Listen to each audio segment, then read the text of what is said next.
And hello once again, everybody. Welcome to Houston City Beat Live. Mike Acosta here with you tonight on a Thursday night. And I have Jason Andrews here with you on tonight's episode. Jason is the CEO of Alpha Co. Company, or Alpha Ready Co. and also the host of the Alpha Ready podcast. Jason, what's going on? How you doing? It's good to see you again. It's good to see you again, man. I love everything you're doing, and you're just doing an amazing job, man. I appreciate being here again. Well, I really appreciate that, and I appreciate you being here. It is Veterans Day weekend, and there's a lot of great things that are happening. Before you know it, we're already. I mean, can you believe that we're like heading into? I mean, I know it's November 6th, but yeah. We're heading into, before you know it, when Veterans Day is here, you're going to be towards mid-November already. It's crazy that I've started planning Veterans Day weekend here at the Kingwood Country Club since March of this year. And now I have 2 more days to, have this amazing event happen. And I can't believe it's 2 more days.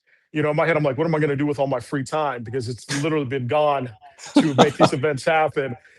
Which I'm glad. I'm very happy to do. It's a lot of work, a lot of logistical things. And unfortunately, the government shutdown did not help at all. That just made it even worse.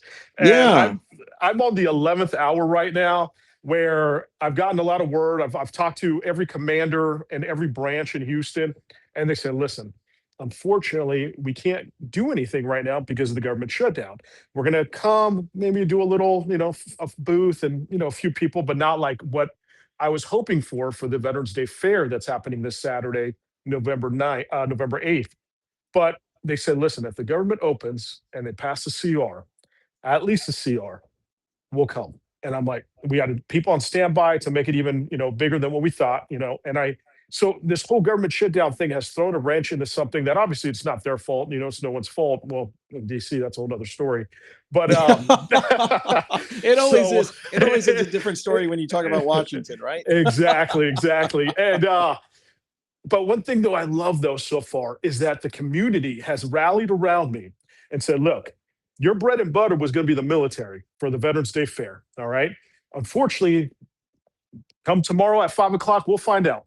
Okay. Yeah. I hear word what might happen. I don't know. But what the community has done, though, is they've reached out to me and said, listen, can we bring this? Can we bring this? Can we bring this? Vendors booths, different vendors, I have Houston Police Department coming. They reached out. I have Houston Fire Department coming. They're going to bring a truck. They reached out. So it's just been amazing that all these other people are like, hey, we see what you're trying to do. We get it's not your fault for what's happening. We're still going to make this big.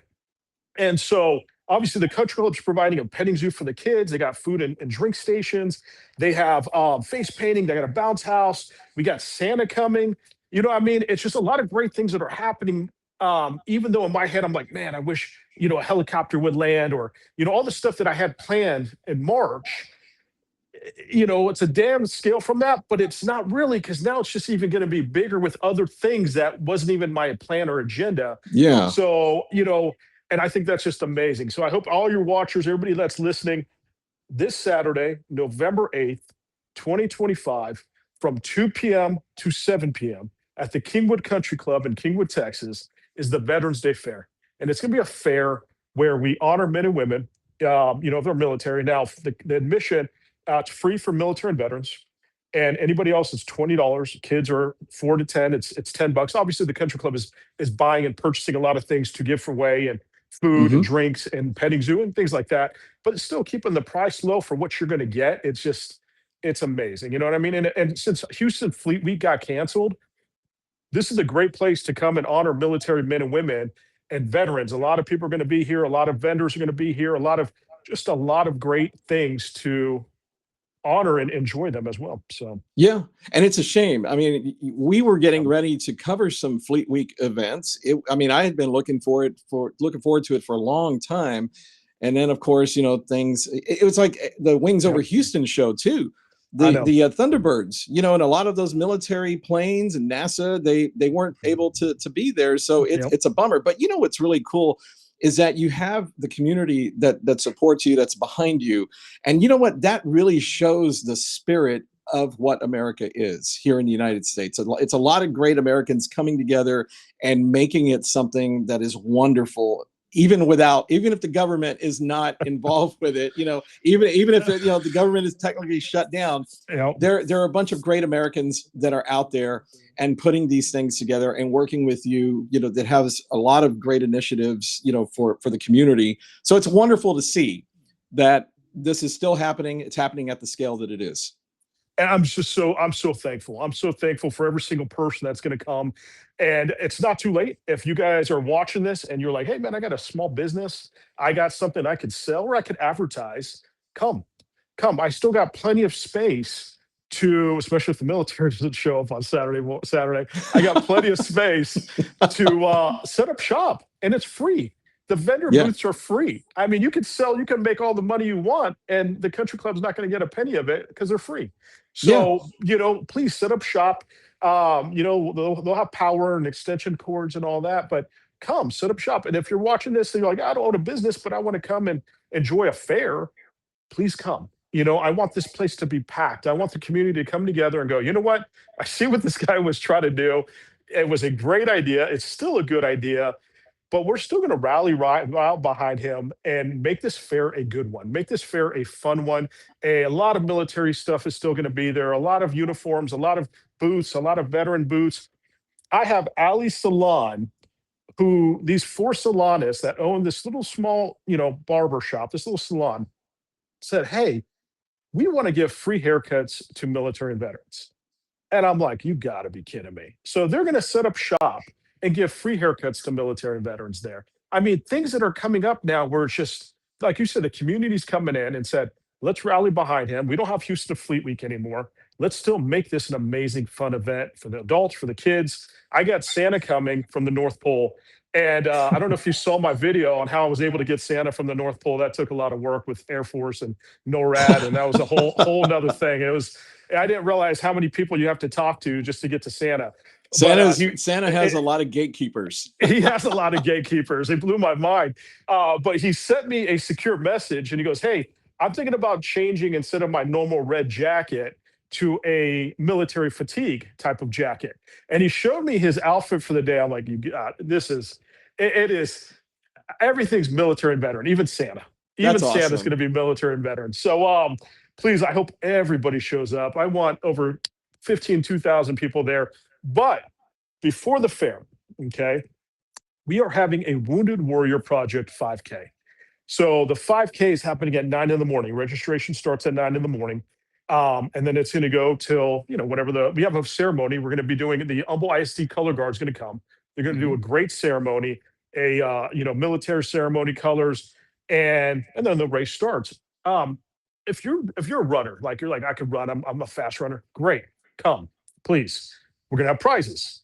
We're going to have 3 different prizes, first, second, and third, for men and women. So men category, women category, first, second, and third prizes. And I've put together these bags. I've seen and I've gone collecting, like you said, regarding the community. Here in Kingwood alone, I would go to a store and I go, hey, would you like to donate a gift card for this event? No problem. And I've gotten a lot of gift cards from our community, anywhere from $20 to $50 to put in these little bags to give best prizes. And then we also have raffle prizes and things like that. But the community here is truly amazing what they're doing.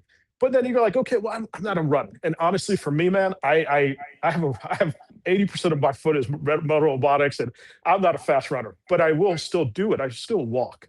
You can still walk. You could walk your dog. You could bring your dogs in. You could push your kids in strollers. If you could walk, you could complete this 5K. Yeah. And it's going to be around the country club. It's going to be around the golf course. Beautiful. You're going to pass beautiful lakes and animals. It's a beautiful walk. It's a beautiful nature walk. Yeah. You're going to get a medal at the end. It's a great time, build some camaraderie. And then right when it's done, you just walk right into the fair, which is 10 feet away, and enjoy that moment as well. So we're making everything so easy. It's a one-stop shop to have some good PT and exercise in the morning, and then have some good entertainment right then and there after that. So that's right. And here's a flash. I'm not a runner either. I'm not either. I can walk. And Yeah. Lisbeth and I did a 5K around the Astrodome a couple of years ago. Oh, that's And cool. I'm I not like going to tell you that. how it came out, but we completed it. You know, And but the weather is going to be beautiful it's on beautiful. Saturday. In the Beautiful weather. morning, it's going to be like mid 60s in the morning. It's Yep. perfect. And then Yep. by afternoon, it's going to be sunny all day. It's going to be like mid 80s, maybe upper 80s. So having this fair in Houston and in Kingwood, it's a wonderful setting. Like you said, it's beautiful. It's going to be a lot of fun. It's going to be very family oriented. I think it's just going to be very patriotic, and it's a feel good thing. It's a great community thing. And I really respect, I've told you this, and I like to say this to everybody that I really am a fan of. And I'm a fan of yours and what you do, because you're a true leader. You are doing things. You're from, for people who don't know, you're from San Diego. You came from California. You've been in Houston for a number of years, and you're really doing some great things in the Houston community that should make every Houstonian, no matter where they're from around this country, they're all Houstonians, and you're doing some wonderful things in the veteran community, which then I want to talk about a little bit here, and I want to also talk about the big event. You have a big event coming up on Sunday, but I want to talk about Alpha Ready Co. Because you were here on the show about it was Labor Day weekend. You were about to, I think it was your first day of sales. Yep. AlphaReadyCo.com, and you're on Instagram, and we have the Instagram account there on the bottom on the scroll. So just take a look, and you can find Jason. And he also has a handle for the podcast, for the Alpha Ready Co podcast. So make sure you find all of those. Jason is on there, Alpha Ready Co, the retailer, and the podcast is on Instagram. So go follow each one of those accounts. But for those of you who are not aware of what Jason started back in September, right around Labor Day weekend, he started this wonderful retailer that gives back to charities. He is designing shirts, and he's wearing one right now. That is one right there, right? That's correct. I call this the dog tag shirt. Mm-hmm. And it looks like you're wearing dog tags. It's awesome. It says brave, honorable, dedicated, Alpha Ready Co, and then has like the normal, like what would dog tag would be? Say name, DOD number, blood type, religion, what the dog tag normally would have when you wear dog tags. And then on the back is a quote by I think this one's Abraham Lincoln. Nice. And so every shirt has something in the front or in the back, or a quote by a president or a leader. And like you said, I started this company back in June because I enjoy, it's just something in me where it's like, okay, someone needs to fix this system and this veteran issue that we're having when it comes to mental health issues, helping veterans with their disabilities, claim through the VA. There's so many of these charities, like, come December, everybody's gonna be like, okay, cool, I want to give to a charity. I want to give to a charity. That's the giving time, the giving month. That's great. I love that people do that. But there's some big charities, nothing wrong with them. They're great charities. They're massive. You see them on the news all the time, advertising, on the TV advertising. That's great. They do great jobs and great work. But I started digging, and I found smaller charities that no one knows about, unless you're scrolling through Instagram, unless you really try to find them, that no one really knows about, that do incredible work. Mm-hmm. And they're not just doing incredible work, they're doing it on a scale of like 1 to 2 to 3 employees.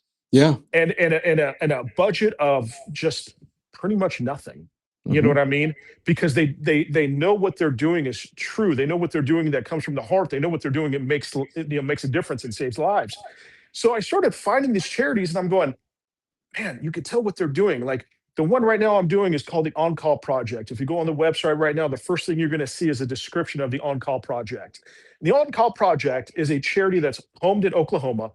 And what he does is he helps not just veterans, but he helps first responders that, for whatever reason, if they got to come out of being a police officer from health, or they, they got injured or something, you know what I mean? Something happened to them, that years of something that they wanted to do, like being a police officer or being in the military, and you get out. And one thing of being in the military, when you get out of something like that you've done for years and you're trained, and all of a sudden you're like, I need a job.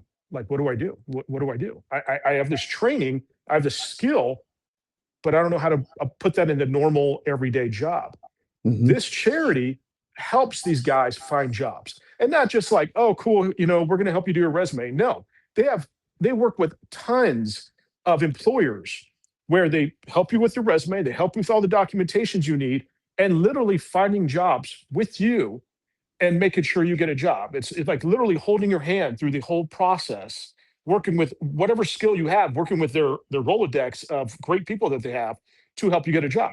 That's this month's charity. Last month's charity was the Warriors Rest Foundation. Their charity, same thing in Oklahoma, but what they do is they train first responders to give mental health counseling. You know, being a first responder, you're out there seeing everything under the Yeah. sun. And you're coming home and you're just like, I can't believe that I saw these dead bodies. I can't believe I saw this. I saw this. And there's police officers at police stations that are trained to help other police officers with mental health. But when they don't have the training, they don't know what they're doing. And a lot of the times, the cities don't have the money to send them to training. So this nonprofit steps up and goes, bring your police officers here. We'll train them how to deal with mental health crisis for free because it's a nonprofit charity. So it's like, and then they're just, it's on and on. And next month, I'm excited for next month's charity. I already have it locked and loaded. Rosie the Riveter.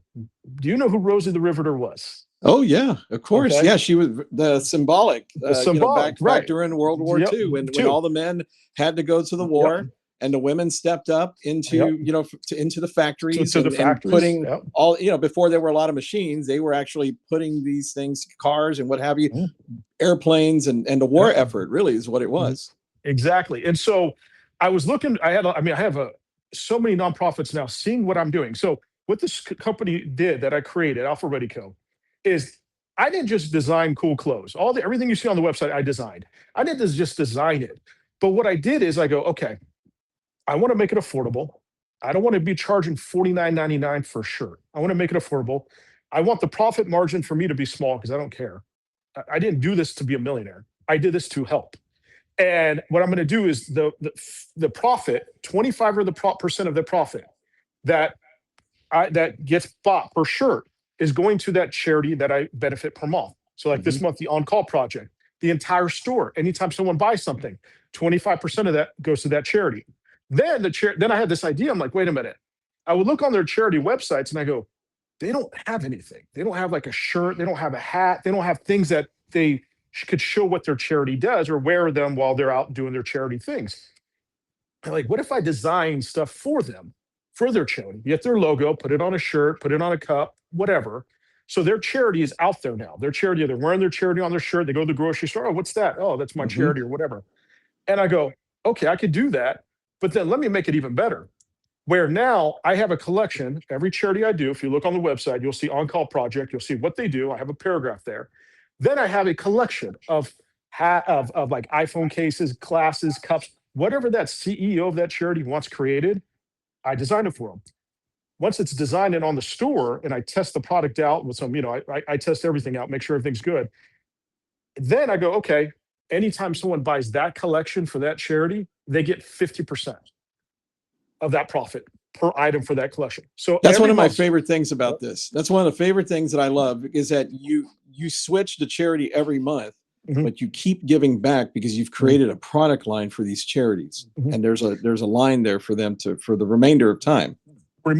So this month, like I said, it's On Call Project. So they get 25% of anything that get purchased throughout the month of November. Then anything that purchased from their product, they get 50%. So come December, it's another charity. December 1st will be another charity, be the Rosie the Riveter charity that helps women veterans. But their product, like the On Call Project collection, is still going to be on the store. So if someone buys something from the On Call Project collection in December, at the end of December, they're still getting 50% of that item donated to them online or however they want payment. So those items are still always going to be on the store. And then every time someone buys something, at the end of the month, my CFO goes through it and goes, okay, let's cut them a check for this, each charity. And what I'm hoping to do, like I said, I'm going on 2 months of this, is that every month I'm sending like 20, 30, 50 checks out at the end of every month, of different denominations because of their clothing being purchased, Sure. And it's just, it's a fun thing to do. I love designing. It's just kind of a little bit of hobby of mine, and it just kind of exploded. And seeing people, like I'm seeing now people around Kingwood wearing my shirt. And I'm like, well, that's awesome. Crazy now. I'm just kind of excited. So cool. I'm like, man, okay. That's what it's really cool to see that now. And I wanted to do something where it's a forever constantly giving back. Every month we're giving back. Every month we're giving back. And yes, it's something that Walmart or Target are not doing, and that's okay. This is Yeah. something where it's like it's just me, my It's better CFO, like this, and Jason. I think it's you better know. like this. You want to know why So I think it's better like this? Let me tell you why. Because you are a veteran. You have a connection. Your mindset fits the mindset of the other people that you're collaborating with. And nothing against Target or Walmart or a no, big retailer. right, If it's always good to have that audience, right? right, But I'm going to tell you this. There's a conference room out there. There's a marketing team. There's this and that. And there's somebody who's the smartest person in the room sitting there and going, oh, but we need to do this. And there's going right, to be more corporate control over that once you do that. Now, I wish you all the luck, right? If somebody wants to come in and give you a wide audience and do that, God bless it. right. But I say that the way you're doing it, and it's a grassroots effort, Pretty much it. Yeah. all the support that you have, it is really from the heart. You're really, I think that this is one of the greatest things about our country is Yeah. that you have former military, who's still, it's like you're never off duty. It's You're it's like not. a police officer or a firefighter. They are, I mean, they are, but a lot of times they're in the mindset, they're just not off duty. They're ready to Right. help. They're ready to step in if they need to. And that's the way veterans are. Veterans help each other. It's a great community. And people in general need help, right, across the country. But it's a special community because I think it takes someone who has been there, who has experienced some things, who has been, overseas, who has been in certain combat, even if they haven't. I mean, there's a lot of things that, you can experience in the military. You don't have to be in the worst area of a Right. war or anything like that. There's a lot of sacrifice when you go and serve your country. And I Wow. can't even begin to properly detail that here, but on behalf of somebody who hasn't done that, I admire that in you. I admire the first responders and what you're doing because it's a noble thing. And in this situation here where we have a government shutdown, well, the Yeah. veterans are not shut down. Yeah. We're The not. veterans don't shut down. We're And not. that's a wonderful thing about our country and giving back. And we got straight into this conversation. And so, for the audience who doesn't know, again, we're talking to Jason Andrews, who heads up Alpha Ready Co.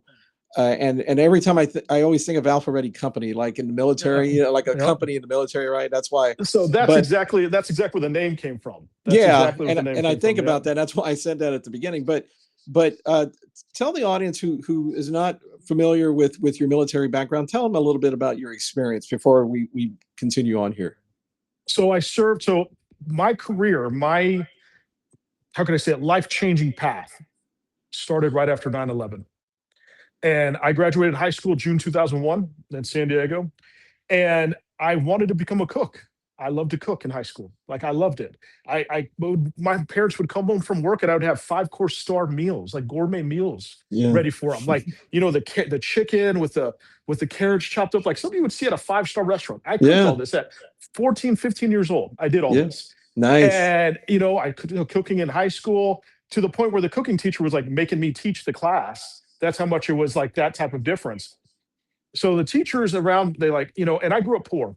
I grew up very poor to the point where I didn't buy my first brand new shirt or my brand new jeans. So I started working in high school, like, little part-time jobs at Starbucks. Like, it's crazy is that I have a shadow box right here that has all my name tags that I worked when I was in high school. I don't know Oh, why I kept nice. it. I don't know why I kept them, but like you'll see Starbucks and Quiznos and Long John Silver and stuff like that That's from when awesome. I worked at a high school. It was crazy.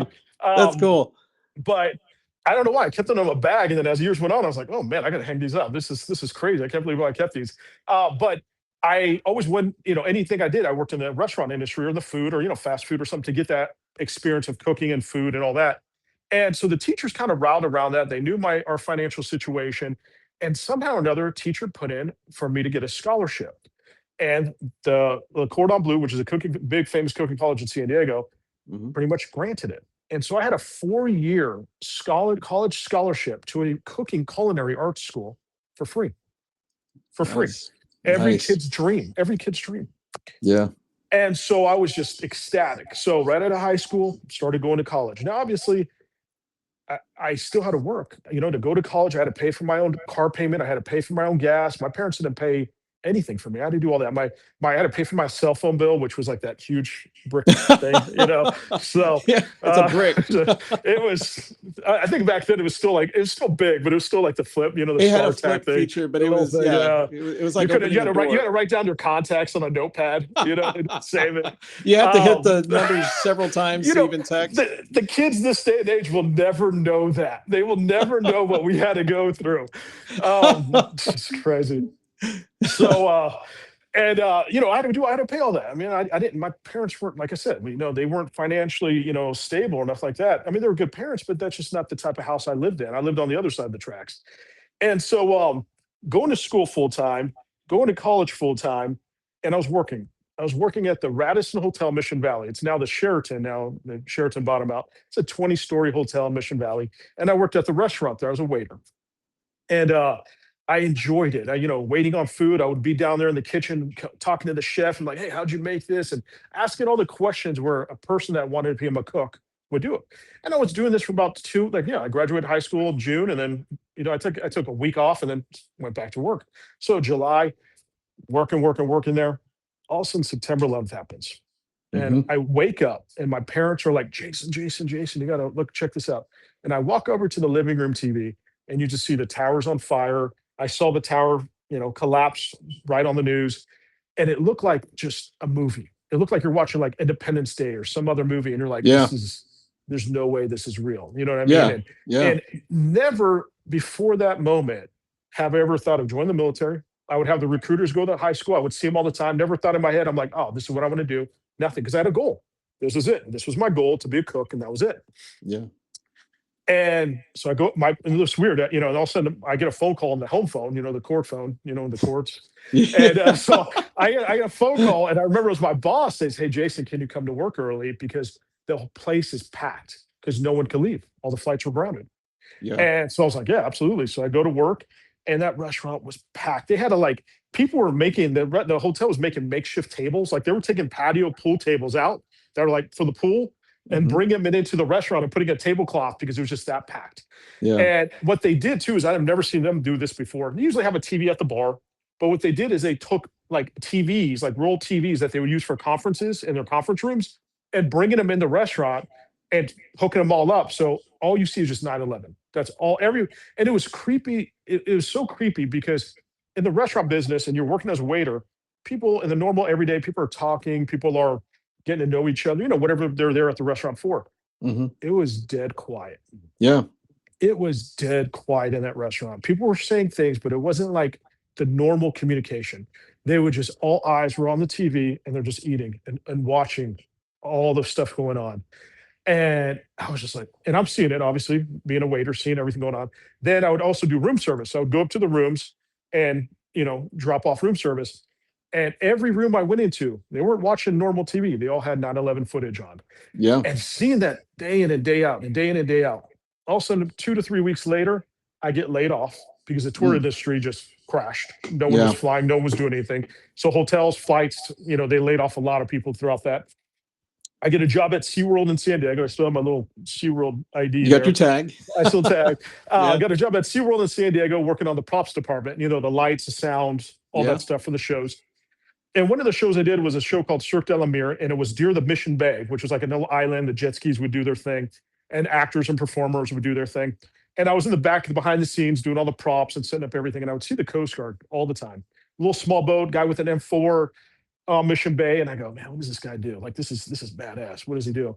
And that fire just kept going, kept going, kept going. Where I realized, I go, and I still kept going to school, kept going to school, and I'm like, I don't want to do this anymore. I don't want to become a cook anymore. I want to do something bigger than me. And I remember looking at the Coast Guard again. I mean, you're talking about every day I'm there working. I'm seeing the Coast Guard every day because the security was rampant. The security was high, so there was more security than normal. Mhm. And I'm going. So finally, I go on MapQuest on a computer and print out the MapQuest to figure out where the Coast Guard recruiting office is. You didn't have navigation on your phone? No, on your phone, nothing like that. And I found out that the Coast Guard recruiting office was literally 4 blocks from SeaWorld. Took me Yeah. not even 5 minutes to get there. And I went there and talked to him. And then literally it was like months later, I was in boot camp. Yeah. And that scholarship that I had, I maybe spent what 3, 4 months at. I gave it to another student that was in class because I didn't want it to go to waste. And I was able to give it to someone else. But that trajectory, that day, literally changed the rest of my course of my life. Went into the Coast Guard, was at Station San Francisco, ISC Alameda, was at Coast Guard Cutter Northland, Miami.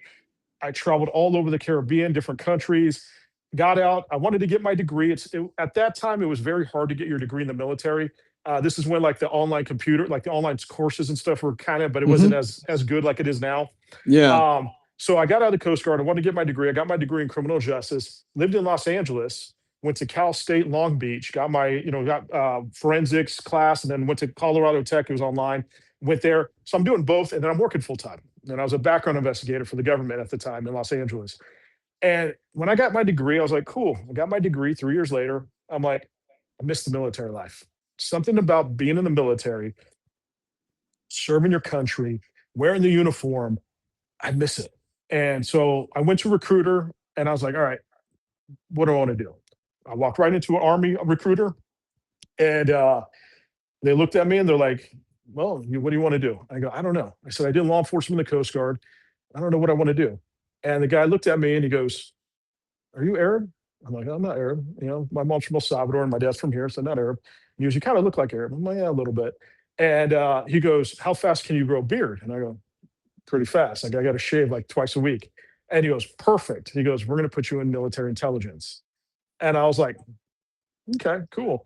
And so they sent me to Fort Huachuca, Arizona, which is an intelligence base, and I get trained as a human intelligence collector.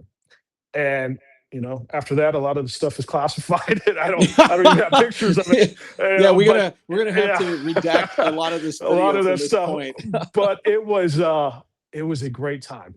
I Yeah. saw a lot of things. I did a lot of things. I did a lot of crazy things. Yeah. But a lot of the crazy things I did, unfortunately, caused an injury that happened. Yeah. And the injury that happened, my right foot have had probably 6 reconstructive surgeries on it. I have 2 pacemakers. My right knee, I have surgery scheduled probably in the next February. I have no cartilage, like there's nothing there anymore. It's just bone on bone. Back pain, PTSD, depression, and the worst of all that I face every day is my traumatic brain injury, where it's getting worse and worse every day. Which the VA is like, hey, we're seeing symptoms now of like CTE, what like boxers, football players have, and there's no cure. Like it's just going to get worse with time. We don't know when. You're going to go into dementia and then death. And I'm like, cool, awesome, all right. Well, I don't know how long I have. I'm hoping I have a long time. I want to see, my daughter get married. Only God knows how long I have. But one thing I do realize, and learning all this and seeing how I am, and obviously you kind of see your medical health disintegrating in front of your eyes. You could see that and you could feel that. I go, while I'm here on this earth, you cannot go to the grave with money. A lot of people are so like, I want to be a millionaire. I want to drive a Lambo. I want to have 5 houses. Cool. That's cool, man. I would never say anything negative on that. I would never say, no, don't do that, or never talk anything negative about that. That's awesome. That's your goal. That's your dream. That's awesome. That's not mine. Hmm. My goal and dream is not to own 5 Lambos and 10 houses and travel all over the world. My dream is to see how many people I could help on this earth for as long as I'm here on this earth, how many people I could help, how many nonprofits I could help, how many, veterans that need help mentally, that need help physically, that need help with their VA claims to navigate the complicated VA system. How many of those I could help while I'm here on this earth? Because, all your watchers and listeners, you're not guaranteed tomorrow. Even though in my head, I know I have an injury, I know I have a disability, I know I have a disease, pretty much they diagnose it as like a brain disease. I know I have all that, where like, okay, yeah, I have maybe a clock going in my in that type of situation, that direction, but I could die tomorrow in a car accident. You don't know. Your life. Everybody is so has short. a clock, Jason. Everybody has a clock. We don't know. Like you said, tomorrow could be, God forbid, but you just never know. There is a clock, and you're doing it to the fullest. So in my head, it's like, what are you doing while you're here on Earth? What are you doing? yeah, you got your family, you got your wife, your kids, your husband, your kids, your normal life that you have, Hmm. and that's great. You put in 100% into that. But besides that, and besides work, what else are you doing? How are you changing someone's life? How are you changing this world? How are you changing, helping other people? Do you know your next door neighbor, or you just see him outside when he mows the grass? You don't know what he might be going through, and you could just go Hmm. up to him and say, "Hey man, what's up? Let's go have dinner. I'm barbecuing. Come over." Do you know in New York City, there is neighbors that literally live in those skyscrapers in New York City that do not know each other. Oh Like they yeah. hear they hear each other through the walls, but they do not know each other. And then all of a sudden, one day, you hear a gunshot, and you're like, "Man, what was that?" And you call 911. PD comes. The landlord comes. They open the door and they find the neighbor with a gunshot, self-inflicted gunshot to the head. And you're like, "Oh man, what happened? Oh, he took his own life. Oh, that sucks. I wish I could have done something about it." Well, you know what you could have done is that you could have knocked on his door and be like, "Hey, bro, I'm cooking some burgers next door. You want to come over? I got a beer. Want to watch the game together?" It just takes a few minutes out of your own time to go check on Hmm. your neighbor, to go check on your friends, to go check on your family. I mean, my neighbors around me, they all know me to the point where they're like, "All right, bro, look, I know you want to have another beer. I got some stuff to do, like because I make it well known, like, hey, dude, I'm playing poker tonight. You want to come over? Oh man, I got hey, as long as I know you're okay, that's all matters. You know what I And you mean? I have don't want those to. poker games, I the do have a poker games poker that you're game. doing. Yeah. Tell the viewers a little bit about those poker games because it's amazing. It's awesome. It's just regular, but it's great. So last year, I love playing poker. Now I don't play it like professionally. I don't go to Vegas. Maybe one day, years from now, I would love to do the World Series of Poker. I probably lose in like the first 5 minutes because that's how it is now here. I never win. Like I never win.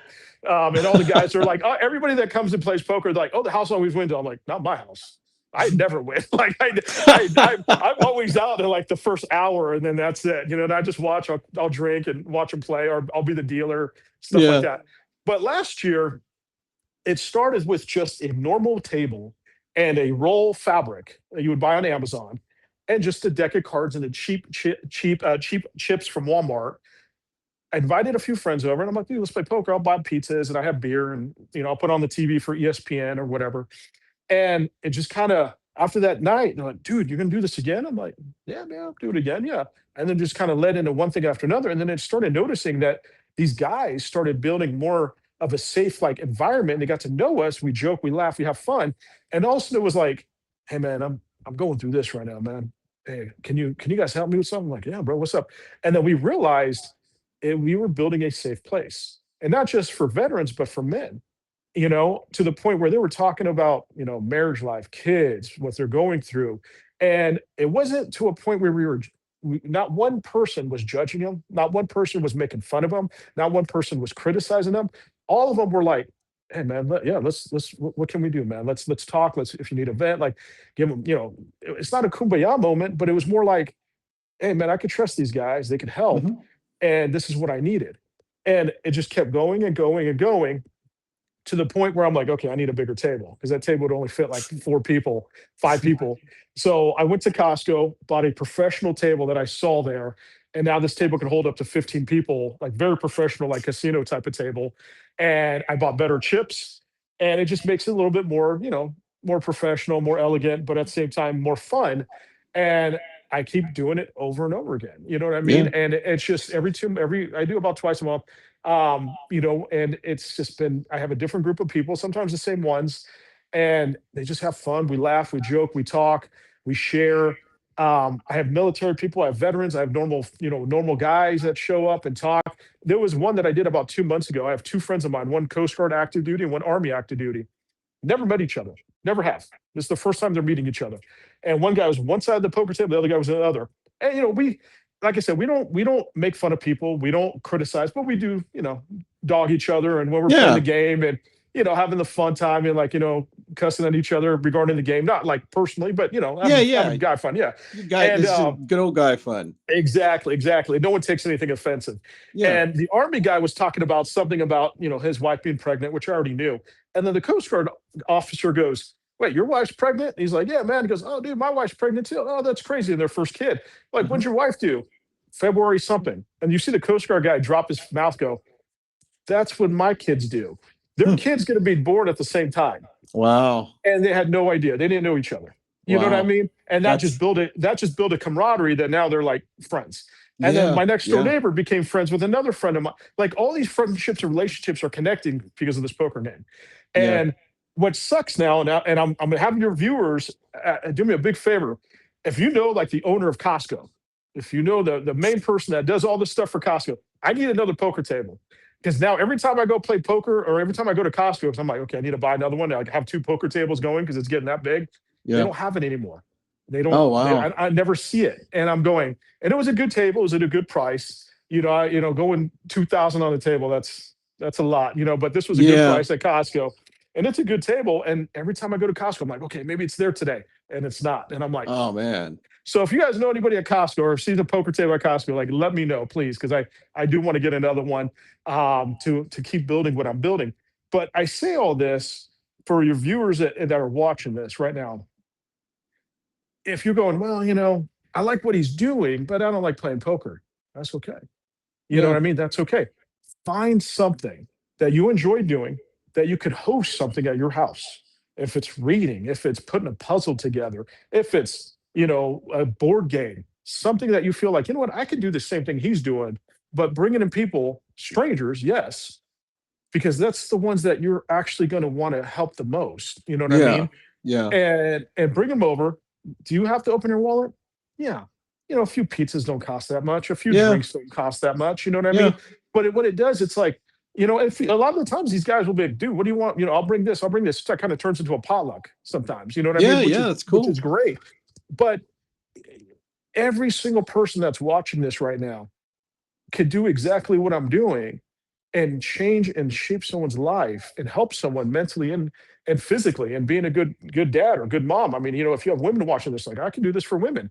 Perfect. You know what I mean? Where it's Mhm. like you're building these relationships, you're helping these people, changing lives at the same time, and building a safe place where it's like, hey man, I'm going through this, knowing that whatever they say here in the garage stays in the garage. Nothing Yeah. happens, nothing, it doesn't go anywhere. Yeah. So that's one thing that I want your viewers to take from that. Yeah. And every single Yeah. person here can make a huge difference in this world. Let me ask you about this too, because what you're detailing here is human connection, and I want you to talk a little bit about that just from your point of view and how there is definitely, we walk around and what do you see when you go to restaurants and people walking down the street or whatever, they're constantly looking at their phone screen. And there are some people here who are watching this who are looking at their phone screen, and that's look. This is the living room television set now, right? Yep, It's not sitting around and exactly. watching the 6 o'clock news. I mean, there's still some people who do it, but Right. this is how in the Yep. device in your hand is how you see it. But all that said, people still crave in-person connection to another human. It's not just having a friend on social media, a connection, where it's a digital connection. It is someone there sitting next to you that you can talk to. Exactly. Yeah. And I think that's the biggest thing with technology being rampant. And I'm guilty of it. There's times where I catch myself, I'm like, oh man, what am I doing? You know what I mean? And I have to change sometimes that behavior because you're so used to it. But when people come up to me, and now more than ever, which I'm very thankful, hey, how's it going? Let's talk. I immediately just put the phone in my pocket and give them the full attention because they're talking to you for a reason, and they want to vent, they want to talk, and then they want to get something off your chest. I think that's the biggest thing right now is like you said, human connection, and I feel that I have gone away with technology. And like I said, I'm guilty as it too. I'm not perfect. I'm every day I'm making it better for myself to help other people things. But if every single person's like, hey, you know what? I want to talk to them. I'm going to go check on them. I want to do this. I want to do that. And I think the thing is a lot of people, and one of my pet peeves, man, my biggest pet peeves is that one needs help. All right. And someone sees it from a car accident, someone getting beaten up somewhere, and if someone needs help, and the first thing they do is this. That's Oh, the yeah. first thing they do Yeah. is they pull out their phone Yeah. and videotape. And they Yeah. videotape. What is that And they really see going to this do? person getting beaten the crap up, or they see Yeah. in a car accident, and they pull out their phone and videotape. Yeah. That blows my mind. That just blows my mind because I'm like, are you kidding me? This person just We got in have a car social accident. media channels that live on that stuff. It's just kind of like you're seeing this car catch on fire. The person's in the cab, and you're on the phone videotaping, knowing that car could explode at any minute. But you're just like, okay, cool. I got some good footage, and I'm going to get likes, and I'm going to get followers, and whatever. It's Instead of helping vanity. someone, instead of helping someone get out of the car and saving their life, and who gives a shit about if someone told you or not, Yeah. And it's funny because a lot of things I do, a lot of people, I get when I get deeper into people and I talk to them, and they ask me for help, they do this and do this, and the first thing out of their mouth goes, "This is not on social media." No, it's not. And they're like, why? I'm like, because I don't need to show everything I do on Yeah. social media. You know what I mean? If I go volunteer at a food bank, you won't know about it. If I give Yeah. $20 to a homeless guy, you won't know about it. You know what I mean? Hmm. That's not the purpose of that. And I think that's the biggest thing is that, yeah, I do a lot of stuff. I post a lot of things and all the stuff and all the events, and social media is a great platform for a lot of things. But when it comes to the helping someone an emergency or helping someone that, you're doing out of your heart, when it comes to like working at a food bank or giving money away or whatever you're doing or helping someone at a that someone's getting beaten up, yeah, you know that's not something you should be filming. That's something you should be intervening and helping and doing what you need to do, and not because of just, oh, someone didn't see this, so I'm not going to get credit for it. Who cares? Who Yeah. cares? You know Yeah. what I mean? So Yep. I think that's the biggest thing that I want to share with everybody is that help save a life, save someone's life, either if it's mentally, if it's physically.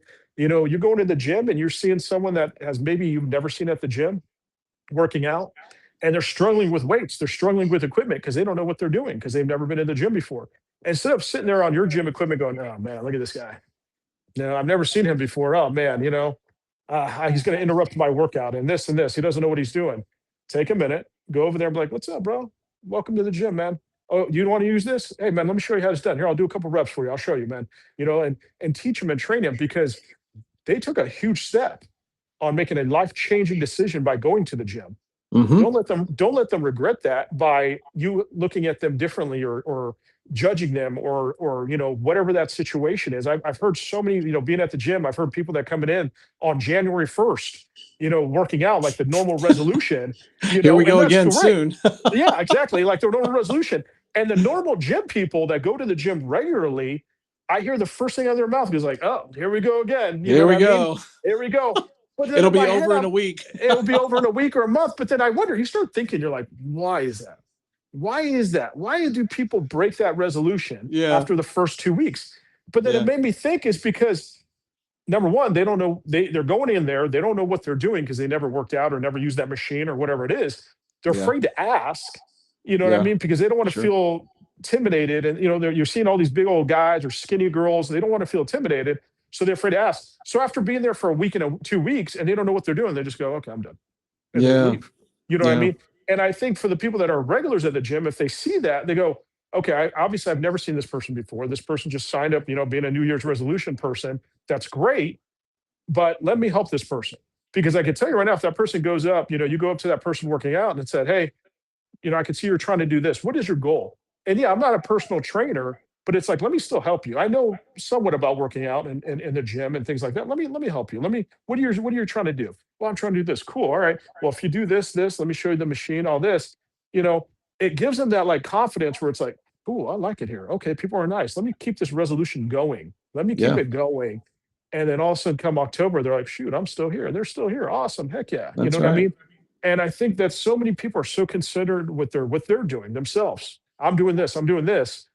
They're not looking at other people to try to help and change their lives. They're so more worried about what I need to do and how I'm going to fix my life.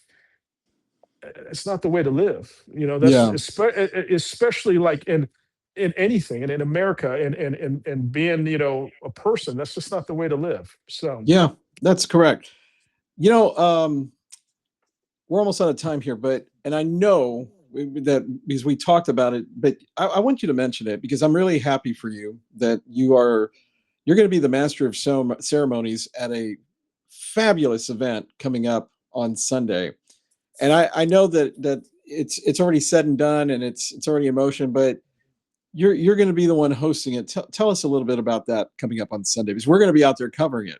You are, and I appreciate you guys being there. I already got you guys reserved and everything. I'm excited. Nice. So last year I started this thing for to honor veterans, and we had the 5K, and it was just great.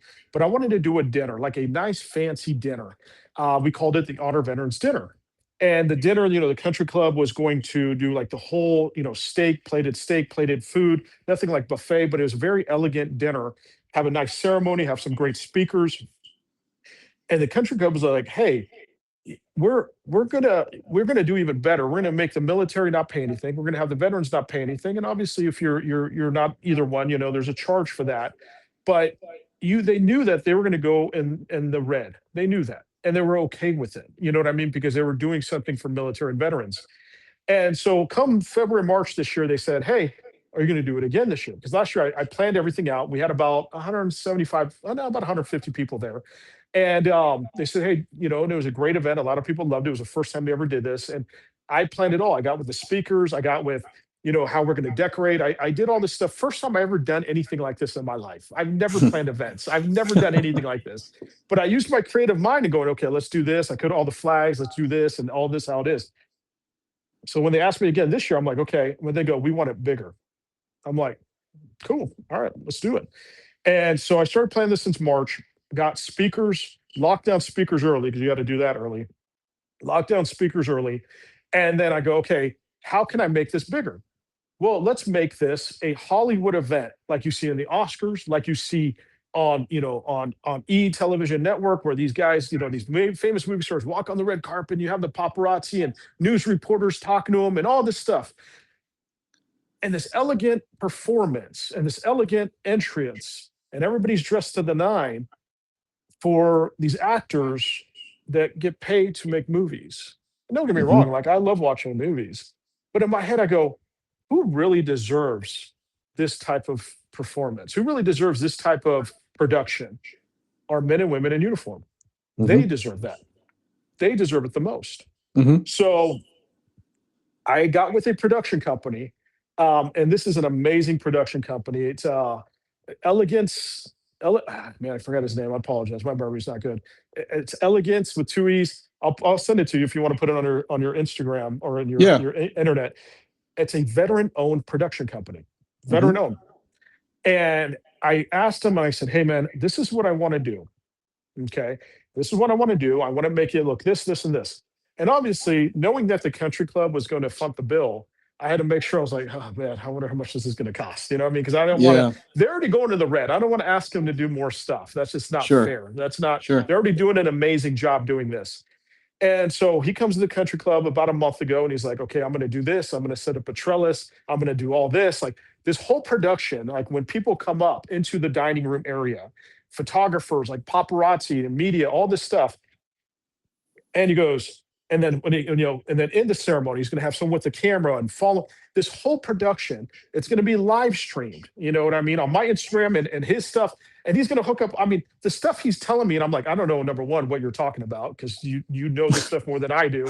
But it's just this whole thing he's doing. And I'm like, okay. In my head, I'm thinking, yeah, this is going to be thousands of Yeah. dollars, Yeah. thousands. And I said, "All right, man." I said, "Just remember, man." I said, that, the country club's already going in the red on this." And he looked around and he goes, "You served?" I'm like, "I have." And I go, "Me too." And I was like, "Oh, that's awesome." We started talking about the military and, stuff like that. And he goes, "You know what, man? I love what you're doing here." He goes, "I'm going to do it for free." He's like, "What?" "I'm sorry. What?" He goes, "I'm about to give you a $15,000 worth of production for free." Nice. And I'm like, wow. Yeah. Wow. Like Yeah. it's just to honor these men and women in uniform and past and present. It was just so like I've been talking to him every day. Great guy.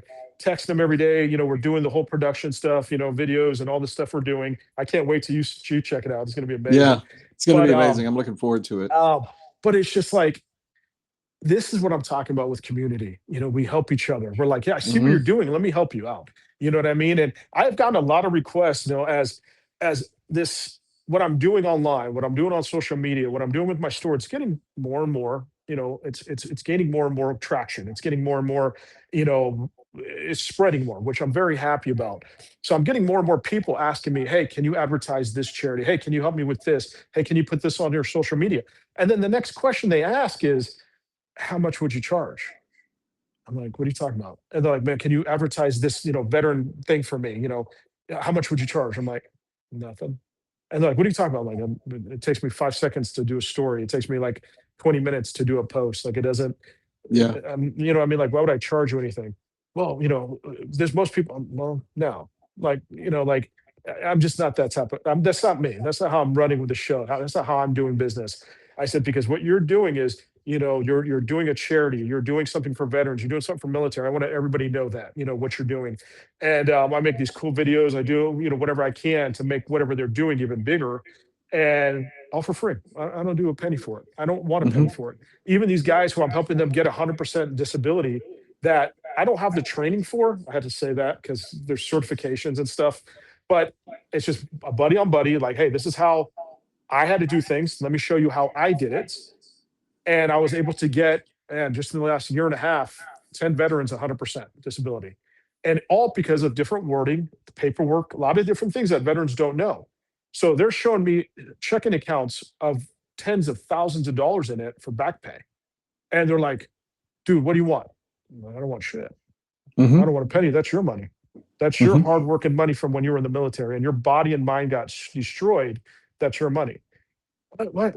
No. What I mean? And I know different companies, they charge, and that's fine. That's them. I don't want not saying anything bad, but I'm sorry. I just couldn't take a penny from a veteran. That's just me. Yeah. So, but I know I know time is ticking off, and I can talk to you for hours, man. Well, we And can. I appreciate everything you're doing. I really do. I mean, you have a city, you have a news station that is different than all the other news stations, that you're feeding off the community and what they're doing good, and showing the community of the good news of the community, and showing positivity instead of the negativity that you're constantly hearing every single day. You're showing, I follow all your stuff. I see all your stuff that you're doing. And it's truly amazing stories. It's truly, mind-blowing positivity that it should be more than just the negative stuff. You know why? And a lot of people go focus on the negative because a lot of people, negative sells. Yeah, it and does. And it sucks, but it does. But it does. What it is when negative sells, people feed off the negative. They feed off of it. And if you were more positive and you were like, hey, man, look at this neighbor's doing. Look what this community's doing. Look what this charity's doing. Look what this guy's doing or this lady's doing, helping people. People feed off of it. And then all of a sudden it just starts spreading. People are like, oh, man, I want to do that. I could do that. I could help this guy out. I could help this girl out. And that's what you're doing. And I greatly do appreciate that. Seriously, thank you so much. Well, you're welcome, and it's an honor for Lizbeth Newton and I to run Houston City Beat, because it is about community. It is about the digital community. It's about the in-person community. We come into contact with a lot of people. We were at an event last night. We were at an event the night before. We're on the phone. We have phone calls with people all the time. We're talking about their business. We're talking about their struggles and the things that are important to them. And in that's where we hear a common denominator. And that is the great things that people are doing in this city. And Houston is a metropolitan area that is 10 counties. We have 7.8 million people across 10 counties in this metropolitan area, about 2.4 in the city limits. And the city limits are just all over the place. It's not one big square or circle. They go all different ways. But point being is that within the next 12 years or so, our Houston metropolitan area is going to be the third largest city in the country. We will surpass Chicago. And there are a lot of challenges for a great metropolitan area like the Houston area, which includes all these different counties. But there's a lot of great stuff. There are a ton of great people who are doing things in their communities. When you talk about whether it's Cypress or Katy or Tomball, Humble, Kingwood, the Woodlands, Pearland, I can go on and on. We Alvin, Rosharon, Missouri City, Sugar. I mean, I know I'm missing something. There's just a ton of spokes around the greater Houston area. And there are a lot of people who are making a difference in the community. And that is what being on the Houston City Beat means, is that we are out there connecting with people. bringing their stories to life. And that's really what matters. It's not about the vanity. It's not about filming a car crash or saying that, hey, these bodies are coming out of the, I understand that there's some coverage for that out there, but I get that. But you know, I appreciate, Lisbon and I really appreciate what you're doing for the Houston community. We have this program called the Community Connectors, and you are a definition of a community connector because you are bringing people from all walks of life, professional, military, just everyday people. You're bringing them together, and you're doing these really great things in the Houston community. And you're a shining example. And I'll say this too: you're from California, and you hear these things. Oh, don't California my Texas, right? But well, I'm not. I shouldn't have been born in California. I'll tell you that right now. But this is what I'm trying to say. I'm a native Houstonian. What I'm trying to say is, that's not always true. Don't California my Texas and everything. It's about good people. And you are definitely a good person here in Houston. And we're lucky to have you in the Houston area helping people, and the outreach that you have beyond Houston too, with the charities that you're working with across the nation. So I really appreciate what you're doing. And I want to wish you good luck with the fair on Saturday. Again, tell the audience real quick how to get there, where to go, and how to find it. All right. So I'm going to talk to your audience where I'm hoping they could spend all day there, from the 5K to the fair. So obviously bring some PT clothes. 5K, the registration starts at 9 a.m. All the funds that, the fee for the 5K goes to the Wounded Warrior Project. Not one penny is going to the club. All that money is going to go to the Wounded Warrior Project, because you do it online. You could clearly see it. And the Wounded Warrior Project have provided, we got about 300 medals to pass it out at the end. We have bibs. We have a whole track. We have a huge blow up thing for a start and finish line. It's very professional. It's not just like, oh, we're just going to run it. We built this very professional. And then once you're done, running or walking, once you're done with the race, walk over to the fair. And like I said, if you're a military veteran, you can walk in for free. If you're not, it's $20, which is very low, but what you're going to get in there. There's going to be so many great things that you're going to get in there: food, drinks, activities for the kids, vendors, law enforcement, fire, hopefully the military. We'll see. All this stuff like that. But it's a great family fun weekend to celebrate Veterans Day weekend, and I hope to see every single person there. I want to fill this place out. I'm not going to lie to you. I'm a little nervous because, you just don't know. When you're planning events like this, you don't know what's going to happen. You know what I mean? Yeah. So when I'm going to start seeing more and more people show up, you guys are just going to touch my heart in so many ways. So I'm hoping every single person can come. And I do have one question for you. I know you're a huge Astro fan. I've been an Astro fan for the last 3 years. One of my things on my bucket list I would love to do, and I've never done it. When I lived in San Diego, I would go to Padre games. I love baseball and football, and I always wanted to do this. I would love to throw out the first pitch, and it may not be good because I'm horrible at baseball, but it's just one of those things where it's like, you could say you did it, and it was a cool thing to do, because you never know when you might have that opportunity to do it again. The Texans invited me. It was a year ago. I did the colors on the field and walked out with the flag, and that was, man. You can't really take pictures. You can, but to zoom in that close where my friends were sitting, and they're like, "Dude, it looks like you were crying." I'm like, I kind of was. I'm standing in the middle of the field with the flag, just like tears rolling down, because holding the flag alone for me means something. And then being there in this great ceremony just melt even more, have the national anthem and all that. Yeah. So, I was like, yeah, that's a little bucket list, whatever. If someone can make that happen one day, one of these years, that'd be pretty cool. I'd love to send a good word for you in there. I appreciate it. Because the professional sports teams have a lot of initiatives that are with military. There are a number of days where there are people. There's a military salute during every Astros game. That's right. As well, where they bring out a former member of the military or current member, somebody, and they salute them on the field, and they have special seats that are marked with the American flag, and so there are so many different things. And I'd love to put in a good word for you. I don't work there anymore. Well, I worked there for 22 years, but I think that's amazing. That is cool. Yeah, that is very cool. I have some friends that work with us. I would be happy to mention that, because you are doing so many great things in the Houston community. and somebody with the Astros Foundation or something, I would be happy to send your name and connect you to a certain person that I know. Now And I'm crossing my fingers they're going to do better next year. That's my crossing fingers for well, they need next to stay year. healthy. They do. That's a They whole do. show in itself. Oh, one more thing too. I'm Yeah. going to close out really quick with this. Come January, right after football season ends, Yeah. unfortunately, I'm on a path right now in my fantasy football league Hmm. to be in dead last place. I'm 1-9 right now. Yeah. And I don't know how I got there. I mean, I do know how I got there. It's just like I had CJ Stroud as my quarterback this last Sunday, and you know what happened to him. Oh yeah. Yeah. And Yeah. literally got like 3 points, and that was it. Like I was projected to win, and I lost that. Yeah. But I started this bet, and now my friends are making fun of me because they're like, "You the one who started this," and I go, I know, and now it's going to kick me in the butt. So for fantasy football, like we have a little trophy and the money and all that for the winners. But Hmm. during the draft this year, I made a funny thing. I was like, all right, cool. Let's make something for the loser. Whoever loses has to stand in front of Kingwood Drive and any attire that the first place person tells them to pick with the sign saying, I lost at fantasy football. And they got to stand there for an hour, walk the street, in front of the most busiest intersection in Kingwood.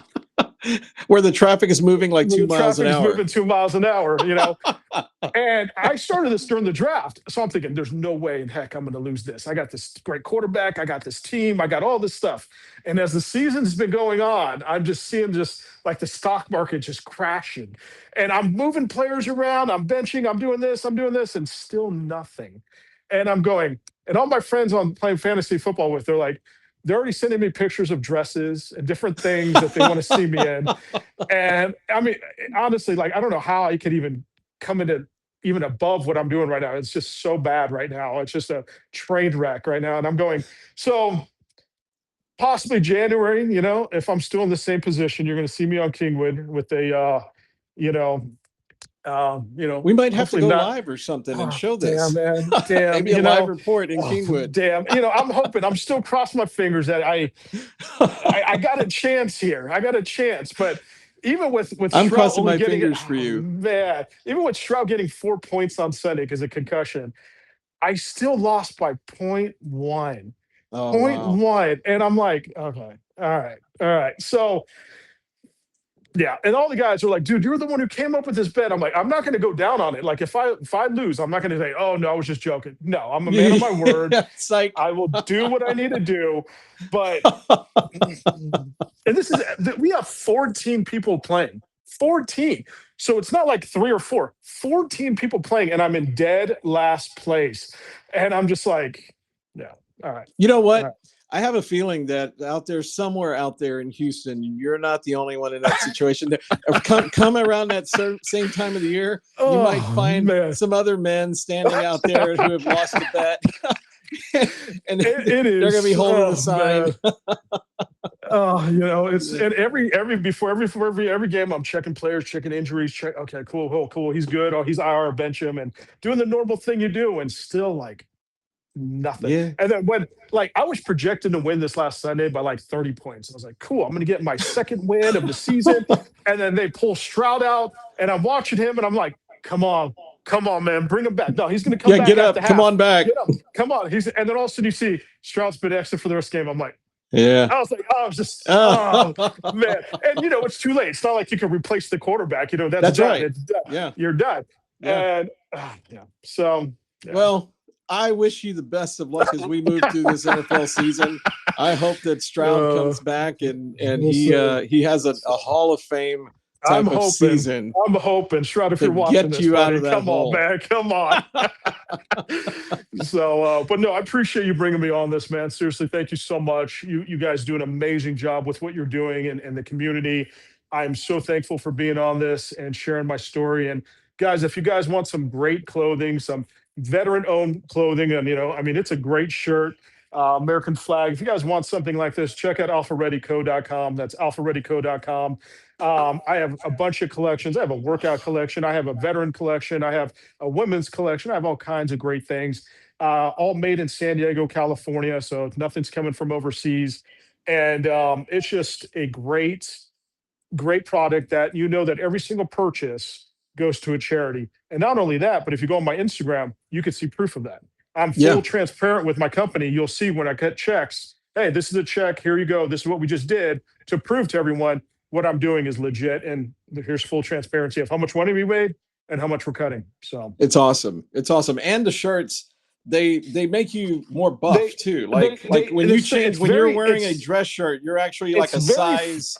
You're like a size 44 when you wear a dress shirt, and that you're like a 50 or 52 muscular. And not only that, but the fabric itself, like I'm in a hot garage right now, okay? And you don't see sweat. It's very cooling. It's not thick. It's not like that fabric that's thick. It's good quality. It's good, and not only that too, the branding, it's not like you got some fabric that, they just do the branding and pretty soon it's kind of starts fading, Yeah. What I did is I made sure that my logos and everything, it's tattooed in the shirt. So there's nothing, it's not scratch. It's not, you can wash this thing like 100 times and nothing is going to happen. Look at you flaring the guns out. Look at that. Oh man. AlphaReadyCode.com is the website for Jason Andrews. Go there, find the shirts. He has a wonderful operation there where you can find these shirts, and you're also helping a great cause. Again, he donates 25%. He picks a charity of the month. He donates 25% of the proceeds back to that charity.